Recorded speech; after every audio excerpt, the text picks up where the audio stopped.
Concerne le stationnement, on a un stationnement à durée limitée. Toujours dans les prérequis pour connaître, c'est souvent en zone.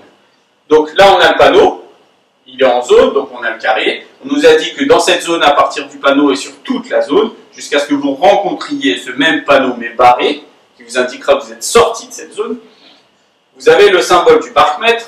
Donc le parc-mètre, il est là. D'accord? Vous le connaissez, vous l'avez déjà vu, souvent sur les trottoirs, on le voit. Donc on y met de l'argent et ça nous donne, en fonction du montant qu'on a mis, un temps dans lequel on peut stationner sans crainte d'avoir une amende. À ce panneau est associé un marquage blanc noté payant. Donc il est payant et à durée limitée. Ensuite, on peut ajouter aussi un autre type de stationnement qui lui est gratuit. Par contre, il est toujours à durée limitée. Et pour savoir, puisqu'il est gratuit et à durée limitée, pour contrôler le temps que vous y restez, il sera contrôlé comment? Par disque.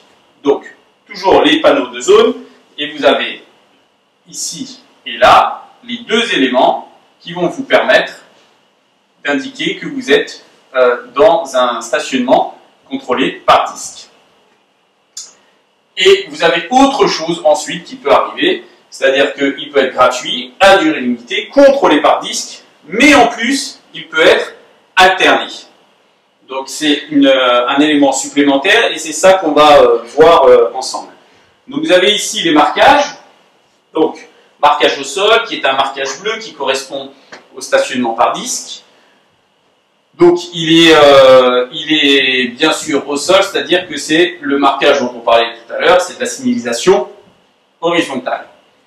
Le disque, vous en avez un exemple ici, où vous allez mettre votre heure d'arrivée, et puis en fonction des panneaux, vous aurez le droit à un certain temps, parfois 1 heure, parfois 1 heure et demie, parfois 20 minutes, 30 minutes, ça dépend de la ville et de l'endroit où vous êtes stationné. Ensuite, en ce qui concerne notre stationnement alterné, on l'a coupé en deux. Donc voilà le type de panneau que vous pouvez rencontrer. Les questions de code, vous les connaissez. Je suis le 12, est-ce que j'ai le droit de me stationner de ce côté-ci ou de ce côté-là? Ou alors, je suis le 25, est-ce que je me mets du côté des numéros pairs ou impairs? Ok, très bien. Alors, pour ne pas faire d'erreur, il y a déjà deux choses. Vous voyez, je vous les ai bien séparées pour bien comprendre la différence entre les deux. Je reviens à l'explication que je vous ai donnée tout à l'heure. C'est-à-dire que pour savoir, il y a la forme des panneaux qui entre en compte et elle est très importante. D'un côté, on a des panneaux ronds, donc des interdictions, et de l'autre côté, on a un panneau carré qui nous donne une information. Donc ça, c'est la différence entre les deux. Ça veut dire que d'un côté, on m'interdit de stationner à une date donnée, et d'un autre côté, on me donne une information pour savoir de quel côté je dois me garer en fonction de la date. Ok ? Donc déjà ça, c'est la première chose qu'il faut bien écarter. Soit vous aurez une question sur est-ce que je peux stationner ou pas. À ce moment-là, on a deux panneaux d'interdiction qui sont somme toute classiques. Sauf qu'on y a ajouté des dates du 1 au 15 et du 16 au 31. Donc la définition est très simple. Monsieur Code, quand il vous pose la question, il veut juste savoir si vous savez à quoi sert ce panneau, si vous en connaissez la définition et si vous savez quand l'utiliser. Donc, interdiction de stationner du côté du panneau pendant la période indiquée. Du 1 au 15, il est interdit de stationner du côté de l'implantation du panneau. Et ici, du 16 au 31, il est interdit de stationner du côté d'implantation du panneau. Ok? Donc, ceux-là sont plutôt simples. Quand la question arrive, prenez bien le temps, écoutez bien la question jusqu'au bout, et ensuite vous la lisez et vous le saurez. Donc si on vous dit je suis le 12, est-ce que je peux stationner du côté du panneau? Ben, je ne suis pas entre le 16 et le 31, donc effectivement oui je le peux. Par contre là, si on est le 12, on me dit que c'est interdit du 1 au 15, je suis dans la période, donc je n'ai pas le droit de stationner du côté du panneau. Ok? Alors celui-là c'est le plus facile des deux. Par contre la question où souvent on se trompe et qui pose un peu plus de problèmes, c'est l'alternance semi-mensuelle avec les numéros pairs et impairs. Donc il faut bien comprendre pourquoi on fait un stationnement alterné. On fait un stationnement alterné souvent sur des voies, dans des rues où la voie est trop étroite pour pouvoir stationner des véhicules des deux côtés et de laisser un passage au milieu pour les véhicules qui circulent.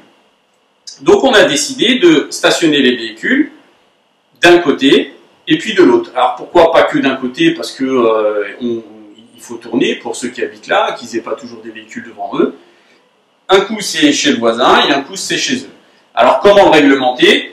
Très simplement, on a mis des dates, même système que là-bas, en fonction du 1 au 15 et du 16 au 31.